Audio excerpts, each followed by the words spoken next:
Thank you for joining us this evening for tonight's installment of the series Confronting Racial Injustice, Redlining from Slavery to $8 in 400 Years.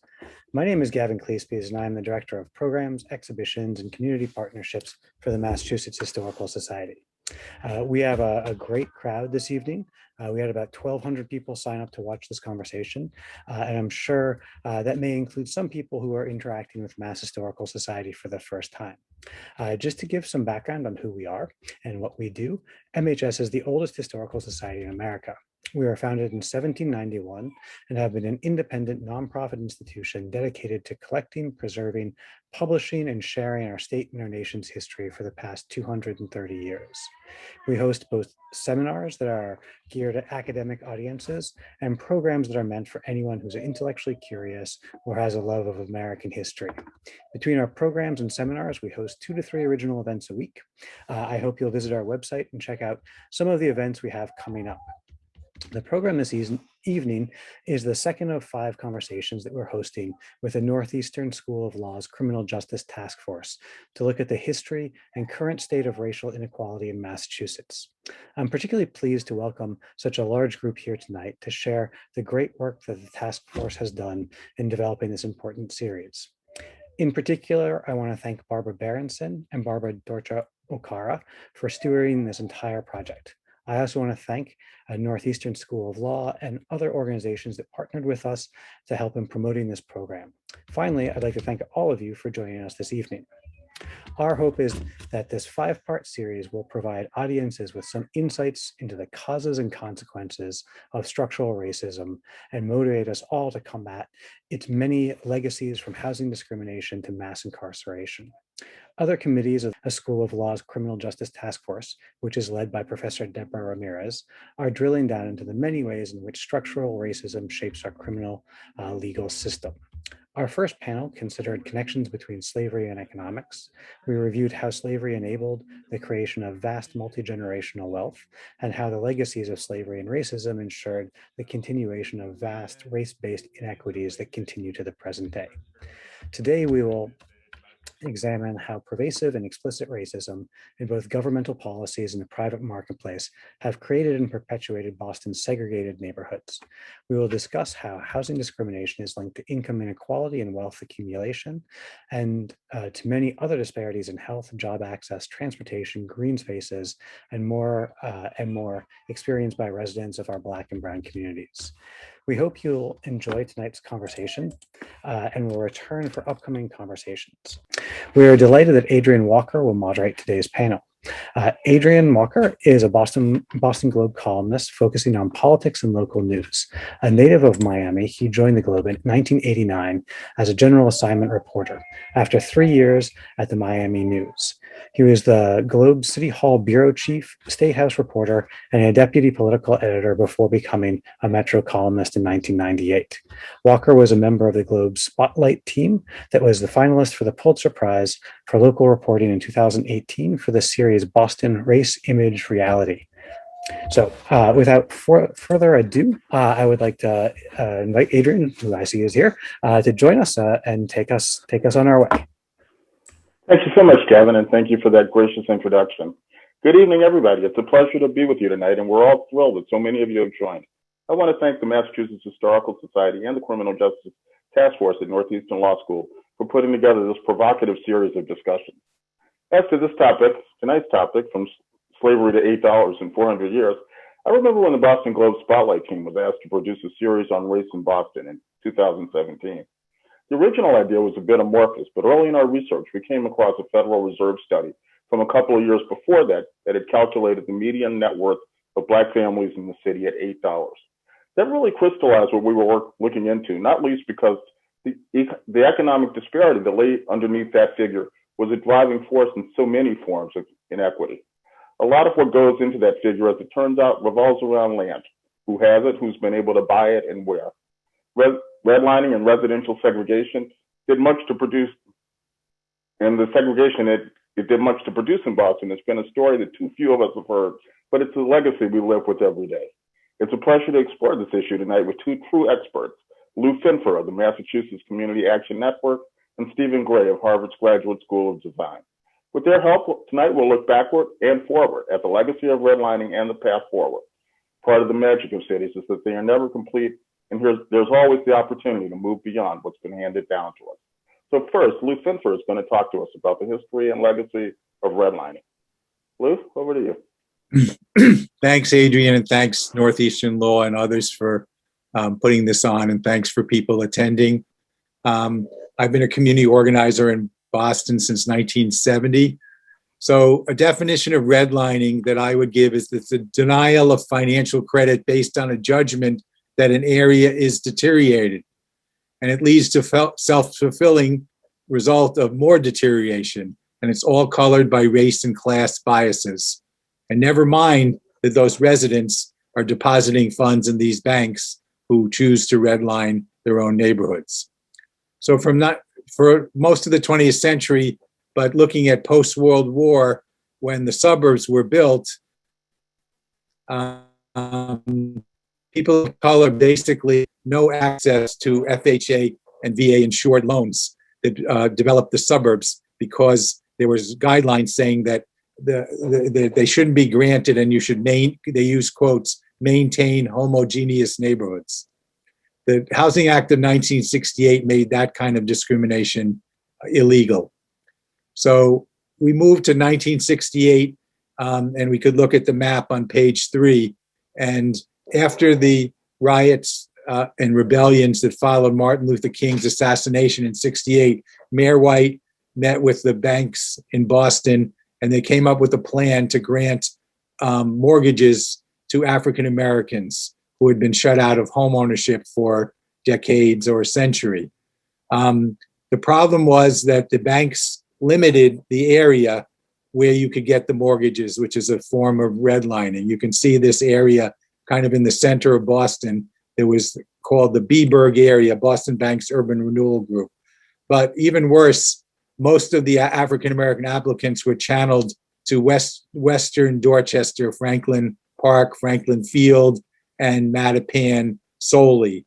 And 12 real estate offices, knowing that this program was going on and these mortgages were being made, set up offices near the corner of Blue Hill Avenue and Morton Street, and they proceeded to block bust. Block bust means you use racial fears to get people to sell, and sometimes sell low, and then you may charge those who you sell to higher amounts. And you can see in the next slide, number 4, some of the tactics that blockbusters use to make up stories to scare people, like that family, your neighbors selling their home to this African-American family. They have 6 kids, and one of their kids is coming out of Walpole in 2 months after serving time for rape. Do you want him to be your neighbor? Those are the kind of things that that went on in that blockbusting. The African-American homeowners, when you buy a home with an FHA insured mortgage, they're supposed to be inspected before you buy the home. The FHA did drive-by inspections, window inspections, and a lot of the homeowners faced major repairs when they came in. And then if they fell behind on their mortgages, because the banks only gave FHA mortgages and not conventional mortgages, they could foreclose quickly and get all their money back. And this whole led to a huge cycle of abandonment and deterioration. Now, community groups learned from this, and we did band together to pass a national law to allow those homeowners to file claims for the faulty inspection and to pass what's called the Community Reinvestment Act to make banks basically not limit bank redlining. But the problems continued. In 1989, a Federal Reserve report was leaked to the Boston Globe, and you'll see that in slide 6, about mortgage discrimination and lending faced by Black and Hispanic buyers. So we formed a coalition of 6 community groups and demonstrated, pushed, campaigned, and got the banks to negotiate with us. And there was a major reinvestment agreement negotiated for $1 billion covering affordable mortgages affordable housing, new bank branches. But we also had to file administrative complaints on the Community Reinvestment Act against State Street Bank and a bank then known as Bay Banks to put the pressure on them to negotiate in good faith. And then we moved to 2007 and 13, which is sometimes called the Foreclosure Crisis. Predatory loans were given to targeting Blacks and Hispanic with predatory loans at high interest rates. And there was financial speculation in the form of derivatives and bundled mortgages. The economy crashed. Millions of people lost their jobs and were unable to pay their mortgages or had these predatory mortgages on top of that. And about 4 million people lost their homes. Huge numbers of people of color, but huge numbers of whites as well. And there's this $8 figure that Adrian mentioned. A big push downward happened during this period. As you see this figure, the median net worth of Black and Latinx homeowners fell 44% for Latinos and 47% for African Americans during this period. That's a big fall. 44 and 47% of their net worth was lost, largely due to foreclosures. And again, community groups tried to organize. I was at a meeting with the Secretary of Treasury where he refused in 2010 to set up a forbearance policy that would have saved millions of those African American and white homeowners and Latino homeowners. And there was limited relief granted during the Obama administration to this problem. And now we move to today, the pandemic, and obviously there's a housing crisis part of that with the large numbers of people who are unable to pay their mortgages and pay their rents. And estimated nationally, something like 24% of African American borrowers and 20% of Hispanic borrowers and 8% of white borrowers are behind on their mortgages or rents. And about 11 million homeowners and renters are significantly behind. So there are things being done. The American Rescue Plan that the president is signing tomorrow does include another $25 billion for rental assistance and $10 billion for homeowner assistance that our group worked on with others. But the problem is really big, and there's 11 million people unemployed in the country and several 100,000 in Massachusetts. So if you look back at the original 1 and 2 maps, you can see that there's a history of this going on for years and years, and we are not learning because money can be made in real estate and money can be made through discriminatory practices, that we revisit this, and it really takes real intentional, strong organizing for community groups, and it needs partnerships in city, state, and federal government to be able to both combat this as well as go forward with positive programs that could really right the injustices that people face in terms of home ownership and affordable rents. So that's a quick journey through 50 years of redlining. Thank you so much for that, Lou. That was incredibly informative. And Stephen Gray, I'd like to bring you in now to talk about the legacy of this and how it plays out now in Boston neighborhoods. Yes, let me just share my screen. So we're going to have time for discussion, I promise. So I'm going to speak a little bit fast because I think my presentation, I don't want it to go long. Lou kept the time, and I want to make sure I can honor that as well. So I just want to sort of go a little bit deeper into history and then a lot closer to the present and talk about the present day implications of color lines for Boston's Black and Brown communities. We're currently experiencing 2 colliding public health emergencies, COVID-19 and systemic racism.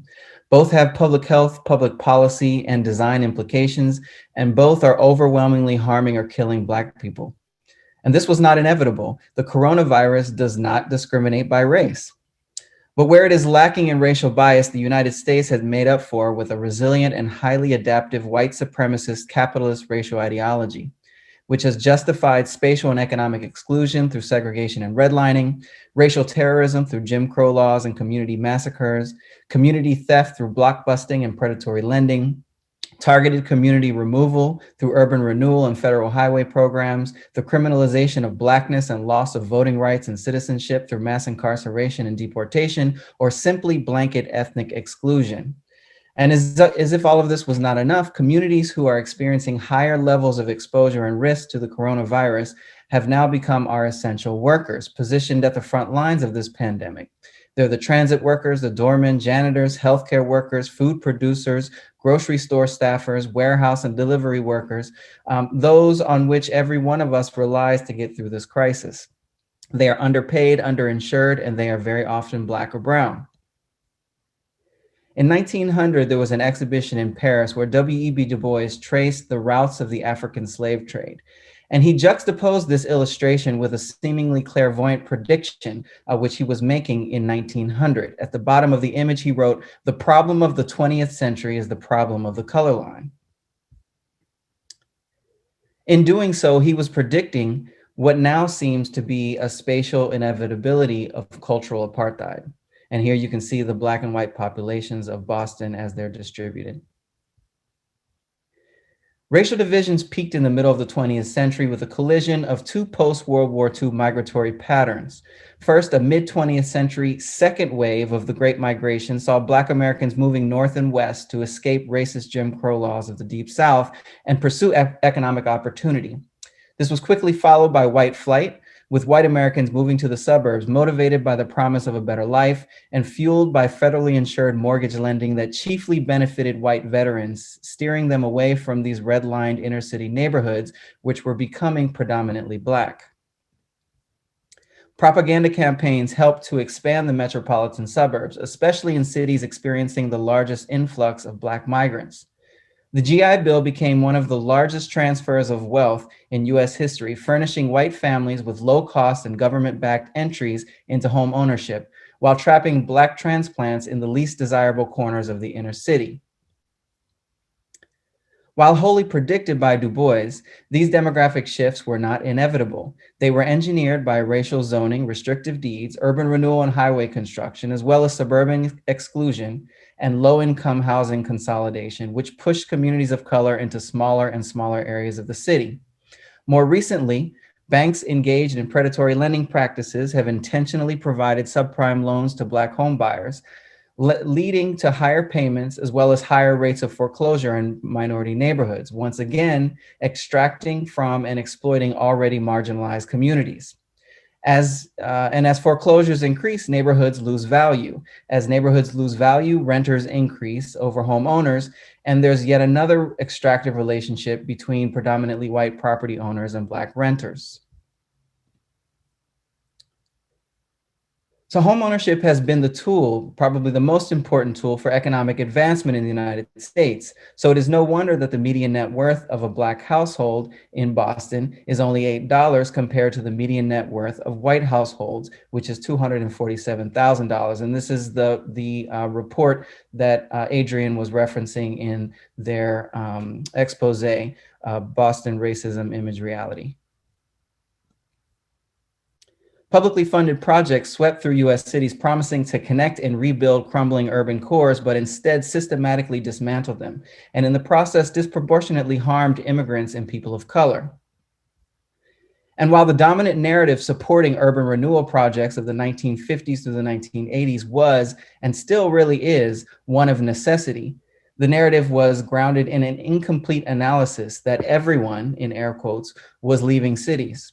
When upon closer reading of census data, the number of newly arriving Black residents to the cities in question was in fact steadily increasing, peaking for a second time in the middle of the 20th century, and precisely when urban renewal designations and associated funding was also at its height. The policies and programs in question segregated inner city neighborhoods, isolating immigrants and people of color in a wedge-shaped area of the city where many Black Americans and immigrants still live today, experiencing dramatic disparities in wealth, educational attainment, and life expectancy, as well as below average access to jobs, open space, and public transportation. For example, life expectancy in Boston's Back Bay neighborhood is 92 compared to that of those in Roxbury, which is 58. For communities of color, COVID-19 has also transformed this otherwise protracted assortment of chronic health issues associated with poverty, overcrowding, and uneven access to public space and high quality housing. Among them, cardiovascular disease, hypertension, diabetes, cancer, and asthma, turning them more into abrupt and immediate death sentences. The impacts of segregation are stark. Black residents are bypassed by high-speed transit, relying on the top 10 most used bus lines in the city, which require 4 transfers rather than 4 stops to get the same distance. The Blue Hill Avenue corridor runs right down the center of this space between the red and orange lines, and the dots that you see on the map represent 1,000 Black people each.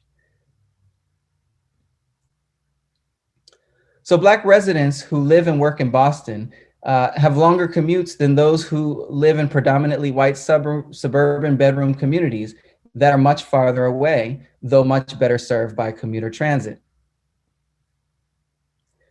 Despite system-wide busing programs aimed at countering the impacts of segregation, many white families who can afford it send their children to private schools, resulting in urban school districts that are disproportionately Black and brown. These segregated systems lead to diminishing support, funding shortfalls, and descending performance outcomes in these predominantly Black and brown schools. And access to large public open space is also uneven. The COVID-19 pandemic has heightened our need for and use of public parks and outdoor spaces. But as we know, not all parks and public spaces are created equally in size, quality, or programmatic offering. As for representation, there is still seemingly not enough room at the table for BIPOC residents, especially youth and elderly with the highest need, to be involved in the governance, budgeting, and other decision-making related to public spaces in their communities. While attention to the socio-spatial delineations is generally considered to be the intellectual and practical domain of social and political scientists, it is in fact the roads, rivers, parks, developments, and other physical spaces which designers and planners are responsible for, which is my interest. And for that, we are implicated in the problems, but we also should feel empowered to engage in imagining the solutions. The Seaport, for example, is basically the most redlined neighborhood in Boston, and it's still under construction. Black people don't live there, don't own businesses there, and rarely visit there. And according to a 2019 survey by the Conservation Law Foundation, many Latinx people think that the Seaport is actually entirely private and that they'd be trespassing if they ever entered. Reflecting on this country's long history of intentional racist planning and policymaking, today's planners, designers, and policymakers have an ethical obligation to realign our priorities and adopt intentional anti-racist agendas that address the legacy pockets of inequity in Black and brown communities. For communities of color, a cure for the harm caused by COVID-19 needs to go far beyond developing a vaccine. We also need social and economic policies that take on the underlying longstanding and persistent problems of structural racism. These include, among the many that aren't listed here, race equity criteria for federal disaster grants, especially those related to rebuilding and reconstruction after COVID, targeted investment for shovel-ready infrastructure projects in Black and brown communities, experiential on-the-job training and learning in Black and brown communities, connecting minority-owned businesses to unions, in terms of housing, public-private partnerships with local community development corporations, giving them priority for developing in their own neighborhoods, public sector purchase of rental housing on all new developments in order to retain affordability in all new developments, tax increment financing district overlays that can be triggered to sustain long-term affordable housing when rents start to change and taxes go up, that money can be captured locally to support those who can't afford those changes. Auxiliary dwelling unit subsidies for Black and brown communities, which allow folks to actually increase their fee on the property they own, also increasing their income and providing a low-income, low-cost option for other renters in their neighborhoods, keeping the money internal, and then community mapping projects in communities of color so that we can really understand what people value and what's important to them and make sure that those assets are amplified in everything we do. And I'll close by saying the time to act is now. If we choose to wait, and it will be a choice, we will once again miss an opportunity to ensure that the very same people who are keeping our recovery afloat can finally be treated equally. Thank you. Thanks, Stephen. Thanks for that very provocative discussion. I want to back up for a second and ask about redlining to the two of you. You know, there's this whole assumption that the housing patterns of real estate are just driven by supply and demand, but clearly that's not true. It's also driven by a lot of public policy. Why is this idea that it's all sort of race neutral and value neutral so persistent? It's a good question. I mean, just from observations of today, I mean, we basically don't tax ourselves enough, and public sector doesn't have enough money really to do the kind of public investment that needs to happen in any community and the long-term maintenance. And so we really are left to rely upon the private sector and investments that they're making and to try to leverage those. And I would say that leaves us with the perception that it really is up to the private market to determine what happens, because that perception has really turned into a kind of a reality, actually. You know, Lou, you mentioned there's a whole ethos of the market, you know, and drives things fairly, and the invisible hand. So we kind of, and we're not supposed to understand it, but just go by it. That stops people from saying, why is this happening? And you know, Mel King always asked the question, who benefits? Who benefits? Well, you mentioned the stimulus bill, which the president actually jumped the gun and signed today. What effect do we hope it will have on the kinds of issues we're talking about in creating more equitable communities? Lou, do you want to take? Well, it's an enormous bill, and obviously, but it, you know, it's focused toward the emergency, obviously, with the pandemic and the one-time payment of the stimulus checks. But the child care subsidies and child subsidies are enormous benefits to low-income people. It's supposed to end child poverty for 50% of children. So those are enormous. Those are kind of 2-year proposals, but they seem, I think a lot of people feel they'll be impossible not to continue going forward. And there's some changes in healthcare affordability. So there's a number of things that'll help people in the short term in terms of the whole housing and home ownership and all those kind of things. It's not in that direction. You know, there's emergency aid for rental assistance to prevent evictions and emergency aid to prevent foreclosures, but not, there has to be other kinds of things there are other things being discussed in Congress about how do we increase the gap between Black home ownership at 43% versus white home ownership at 65% is enormous. So there are efforts in the legislation separately being looked at to deal with those issues. So this is an enormous, and a lot of credit is due to, obviously, to the president and members of Congress. And obviously it comes on the top of all the work people did in the election, all the work people did with Black Lives Matter to build the movement toward this happening. So it is an enormous accomplishment, but it's not going to do as much in the area of housing, even though it will do a lot of other things to help people. I mean, one missed opportunity, I think, is the $15 minimum wage. And, you know, I'm doing some work in other cities and talking with BIPOC communities about what the biggest barriers to home ownership are regionally in New England. And down payment is pretty much the biggest barrier, is the down payment, because actually, if you can get over the down payment, your mortgage payment is often going to be less than your rent payment. And so increasing people's wages such that they can save money and also qualify for loans, I think, was a big missed opportunity. one thing on the down payment, if I could say that, Adrian.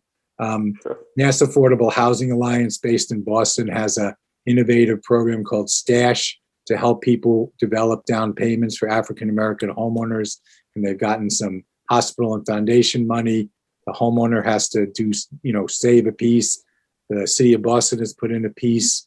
There's a national bill coming out of Congresswoman Maxine Waters' committee for down payment assistance. So that's key, what Stephen said, to help people have a chance toward buying homes. But there's some models and movement that are starting to be developed that obviously need to really, get greatly increased. How bad is the next foreclosure crisis going to be?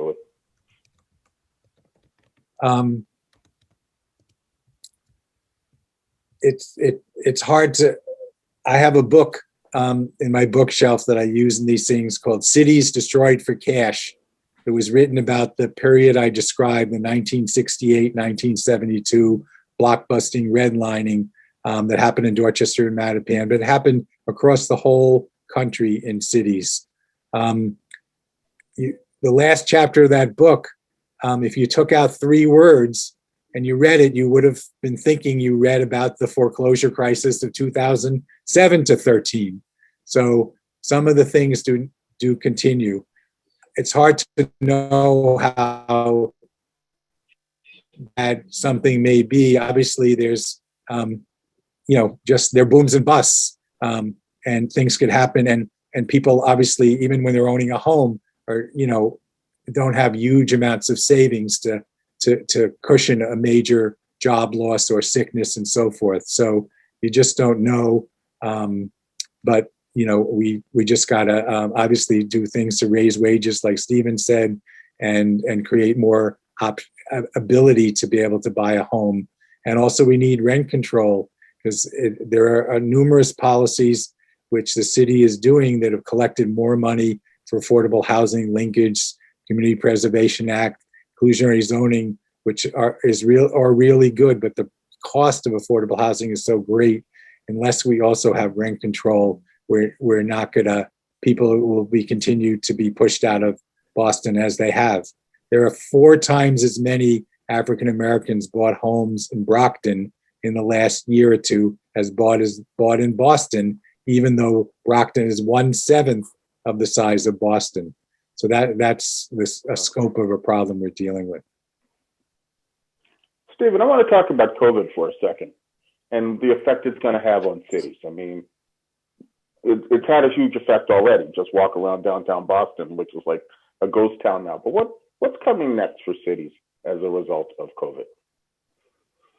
I think COVID has opened people's eyes up, and it gave us the space to pay enough attention to see what was going on these phone videos of people being murdered in the street by police.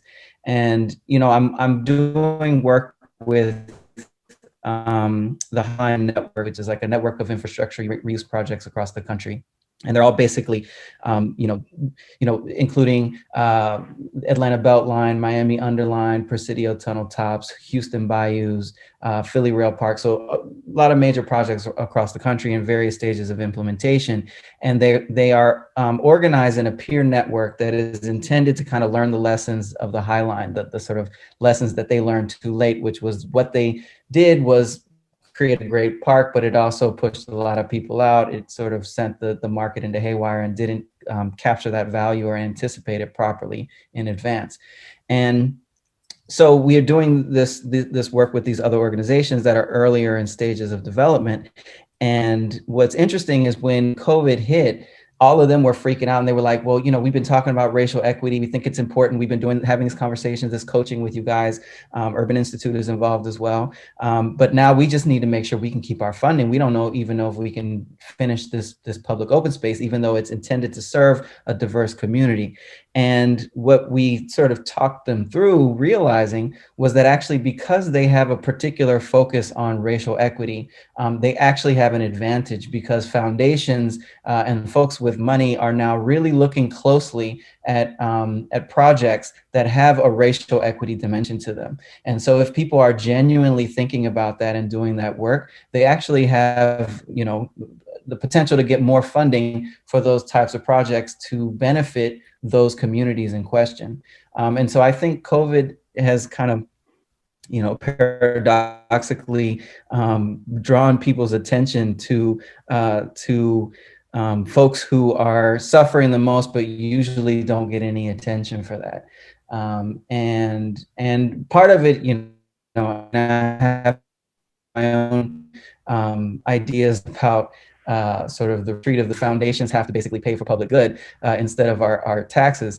But that aside, that is where their attention is focused, and there is opportunity, I think, to capitalize on this this moment. Yeah. Lou, when we were talking about this a few days ago, you pointed out that this pandemic has made wealthy people wealthier and poor people poorer. How's that going to affect cities and affect this issue we're talking about? Well, I think the figure is in the first, there's 15 billionaires in Massachusetts whose net worth went up $17 billion in only the first 3 months of the pandemic. So I think the gaps in income, you know, the income inequality gap is going to increase, obviously during this, because so many people on the other end are unemployed and struggling. Obviously, we'll have to see going forward how the economy responds. Next year, hopefully, there will be a millionaires tax referendum on the ballot that the Raise Up Mass Coalition is working to get on the ballot, and that would raise taxes on millionaires after their first million. It would bring in $2 billion for education and transportation. So that would be really significant and greatly needed going forward. You know, Stephen, you said that the Seaport is the most redlined neighborhood in Boston, I believe, was the way you put it. Redlining is illegal, so what do you mean by that? Well, it's de facto redlining. It's essentially us not being, not taking note of and not taking stock in the realities of the ways in which our system is set up. And our system is, we're a capitalist system. And capitalism, the purest form of capitalism in this country that we've ever had was slavery. I mean, that's about as pure as you can get. You got free labor and you get to collect all the benefits. And we've never really reckoned with that. And we've sort of adapted our way away from it over time, but it's embedded within the ways that our system works. And so all of the sort of the sort of racial ideological and racialization and the hierarchies that were created by that in order to justify, you know, the bondage of humans for slavery have just sort of permeated into the system, and we've never dealt with them. And so all of those things, I mean, it's every level of everything. People's educational attainment, people's access to resources, the trustworthiness of somebody and how, based upon how they look at every level, is a barrier. And after all of those barriers add up, folks don't end up being in a position to be working, living, or being able to spend time and money in the Seaport. When we reported on the Seaport as part of that series in 2017, one thing I was struck by talking to people in City Hall, talking to developers and other people, is that it was all just so unconscious. You know, we said, you know, I mean, this is a neighborhood the city essentially built over the past 20 years. You know, it was all just a bunch of parking lots, as we recall. And it's like, how did it get this way? And it's sort of, everybody just kind of looked at their shoes and said, we never thought about it. How do we get more conscious about the way we make places? Lou, do you want to take that one? I think it's just really, you know, community groups looking out about, there's a defensiveness. Many community groups have to really act defensively against things that are proposed. And sometimes basically you're organizing against something, and you have to do that in a lot of situations, but it doesn't give you the time to plan and think about what do you want to organize for. So that's a challenge, and organizations also sometimes can make the decision what they work on, so they do have time to organize for solutions and put in the time to research what they want to do, as well as plan out a campaign. So I think that's part of it. Part of it is just how seriously government interacts with communities and how well it listens, and how it engages in the kinds of outreach it does. And how do people reflect on what they're learning, and how intentional is there an effort to look at best practices that are going on in other cities, and then say which pieces of this might work here. That is sort of ad hoc, and it's just got to be more intentional and more comprehensively to be out front, as well as deal with the existing problems. Yeah, I mean, it's the difference between good intentions and intentionality. Good intentions don't really mean much if they don't deliver. Intentionality is focused on delivering. And I think what we need to be delivering on is recognizing the history of this country and the different hierarchical positionality of various people by racial or ethnic designation that has been structured. And instead of looking just to diversity or to a future looking justice, we need to be also looking back at history, and we need an anti-subordination approach. And there's Justin Steele is a professor at MIT in the Department of Urban Studies and Planning that has some scholarship on this. And I think he's absolutely right. We need to be hyper intentional about what we're doing, and be looking at the history of subordination as the lens through which we make our decisions. I'm going to throw out one last question before I turn it over to questions from the audience. We're poised for a big transformation in Boston city government any day now. Kim Janey is going to become the city's first Black and first female acting mayor. I'd like each of you to throw out a couple of pieces of advice for her, or a couple of things you'd like to see happen in Boston city government that would begin to address these issues. I mean, I would just say, be unapologetic, go in and call it like you see it, and take this moment that you have. It's an interim moment, so you may be reelected, you may not, but take the role that you have and actually make some change. Some of the criticisms that President Obama has received, which I love President Obama, so don't take this the wrong way, but was that he wasn't direct enough and forceful enough about making the very specific plight of Black communities front and center. And of course, had he done that in his first term, he probably wouldn't have been reelected. But I think that as a political leader, there's a certain responsibility that people have to do what they think is right. And so I would say she has a moment and she could really put things into action and into motion that she may not be reelected to see through, but at least they would be in action and in motion during her time. Well, another new one to bring back rent control, but what else? I think, she rode the buses as a kid during desegregation, so she brings that experience with her. I think it's about listening and leading. You have got to find ways to listen, got to find ways to get out of a circle of advisors and really listen, even if it's uncomfortable, as well as obviously people are looking to lead. But obviously the study about the lack of people of color, businesses, and women, that she needs to begin to try to act on that.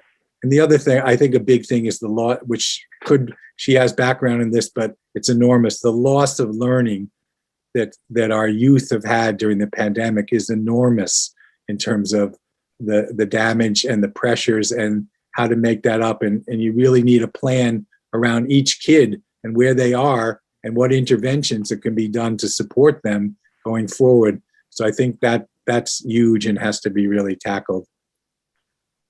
Great. I'm going to ask our first audience question now, which is, cities are considering environmental initiatives, which are great, but they also need to think about the impact on economically challenged areas within them. Can you talk about the balancing efforts, between environmental efforts and economics? You know, I wrote an op-ed in the Globe a couple years ago, discussing the discrepancies between the climate-ready Boston plan and the comprehensive plan. And there was basically what it was saying was we need to grow, we need affordable housing, we need workforce housing, and the largest available plots of land in the city, are Suffolk Downs and Whitehead Circle and a couple of these other places. And we know that those are also extremely environmentally vulnerable and are going to be prone to flooding. But that's why we need to look there. So on one hand, that makes a lot of sense. You in order to figure something out, you got to kind of take it on. But on the other hand, they were implying that we were going to be taking on this environmental challenge, on the one hand, with people who are the most vulnerable as our sort of prime candidates for that challenge, but also with those people who have the least amount of money to pay for the kind of development and the kind of innovation that would need to come with building in flood zones and making it safe, which increases the cost. Also just didn't seem to make much sense how you were going to build more expensive housing for lower income people in highly flood prone areas.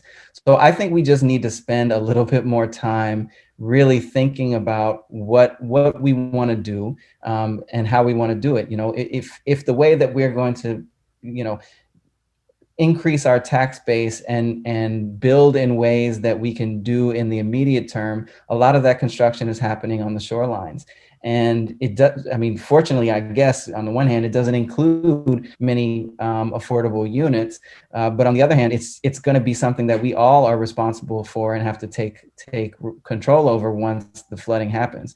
So, I don't have an answer for it, but I just think I know Boston needs to spend more time thinking about that intersectionality. There is a bill in the legislature to raise the deeds excise tax, which hasn't been raised in 50 years, and give the money jointly to environmental, building resilience, as well as affordable housing. When you think about main streets in our city, Dorchester Avenue, Washington Street, Bowdoin Street, there's not enough land in the city, but if you think about those main streets, there's a lot of places are one-story storefronts, and then there's some 2 and 3. Why couldn't you build above many of those one-story storefronts? There's not enough land, but you could build several units above each of those storefronts. So we need to test that out, the costs and so forth, because that may be a hidden way to build more affordable housing, where there's otherwise not enough land.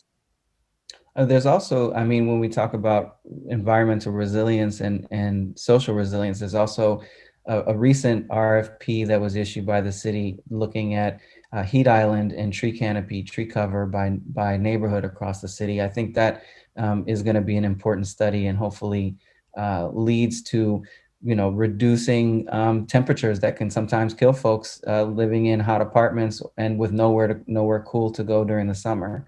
So, there's so many levels to consider. I think, where we build, how we build, who it's for, how much it costs, if it floods, if it's hot, all of these things are going to be critical. Another audience question. Any predictions on how the trend toward more white-collar workers working at home and less need for commercial office space will affect downtown Boston? Will those buildings become residential? Does downtown empty out? What's going to happen?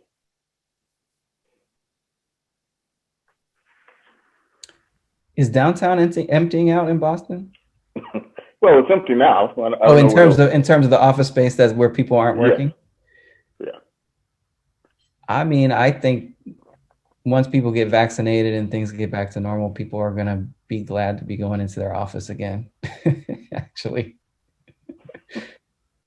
I don't think it's going to change that much in the long term. Personally, I can't wait to go back to the office. I'm saying.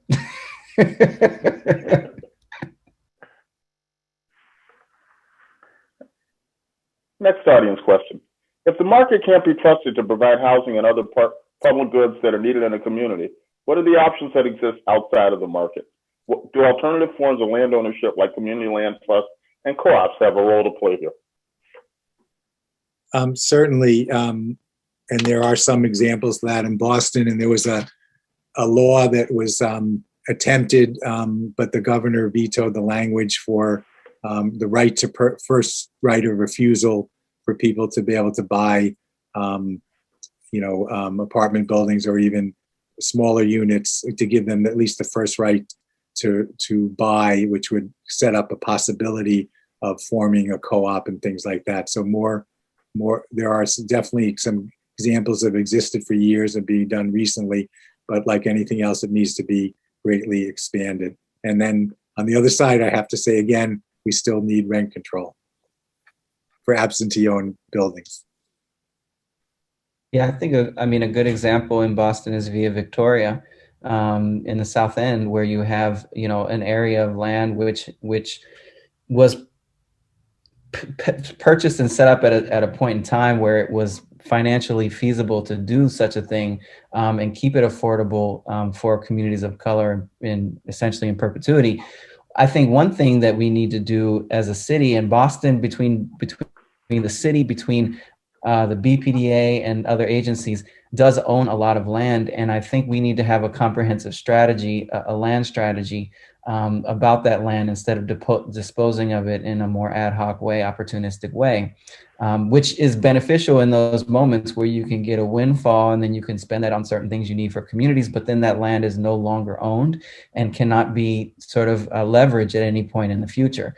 And so Boston is one of those cities that still does own a lot of land publicly. And I think we should be thinking about a strategy, especially in neighborhoods where we are anticipating change, economic change, that we can hold certain pieces of land in the kind of land trust kind of formation, in exactly the way that the person who asked the question is sort of implying we do.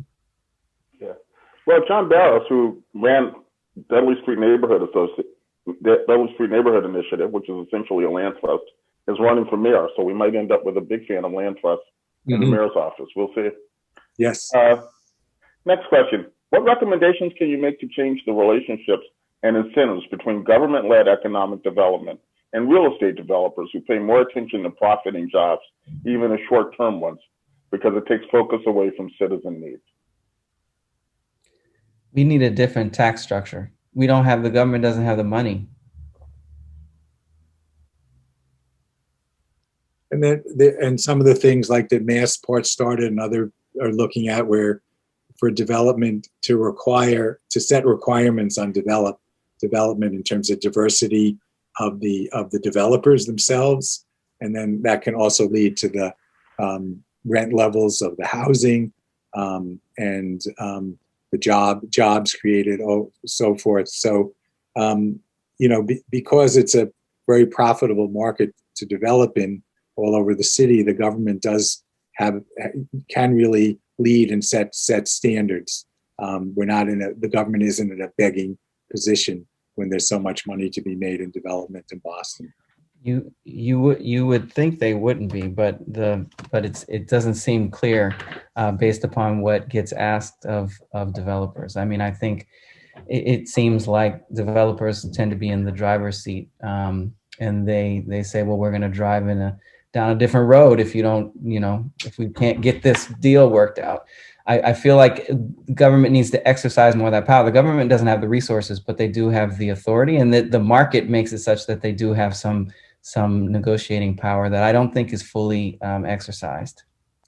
Well, developers say, we can't build more affordable housing because then our project won't make a profit. Are you suggesting that they're lying?